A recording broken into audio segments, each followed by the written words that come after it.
Hi guys, I'm Ryan from Reading With My Eyes, and I'm going to talk about Japanese Gothic by Kylie Lee Baker. This is a David Lynch fever dream. If David Lynch wrote it, it would be about the Midwest. Japanese Gothic is definitely a David Lynch inspired fever dream.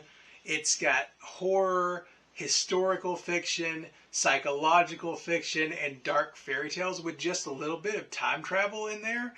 It has everything. It does a lot, and it does it very well. But this is definitely a novel about family and the relationship between a father and a daughter, and the relationship between a father and son.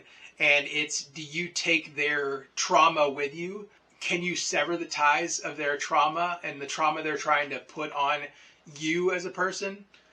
That's what the novel is really about, and I thought it did a great job at nailing that point. This novel is brutal. Definitely check your trigger warnings before reading this one, but it's a brutal book. It has some violence in it. It doesn't go too crazy. The violence is throughout. There's a lot of breaks in between the violence, but when the violence happens, it is very brutal. Kylie Lee Baker delivers the brutality in like kind of a loving way, but still it's brutal and harsh at the same time, and it's really interesting how she takes on brutality in this novel. This is a dual timeline novel.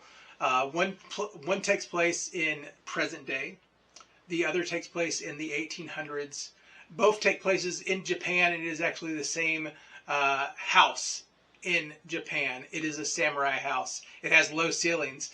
The reason it has low ceilings is you can't take your sword out in this house. So the title, Japanese Gothic. It is Gothic in the sense of it is about time and what is passed before.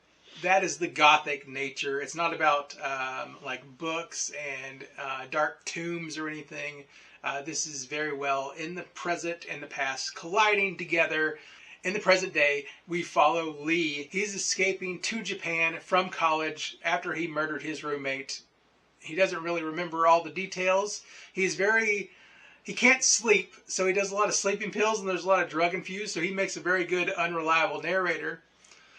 In the past, in the 1800s, in the same house, is Sin, who is training to be a samurai from her father that is a samurai. There's a lot of really cool legacy there. They're in a time of war. The samurai are dying out.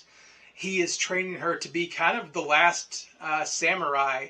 This is a dual timeline novel. So Lee, in the present day house, keeps seeing visions of Sin from the past. There's like a kind of secret window that will appear, and he'll see her in the garden of the house. And then in her timeline, a door will appear, and she will see Lee in her timeline. So it's really interesting in how that comes together. The synopsis on the book, I would not read. It gives a little too much away.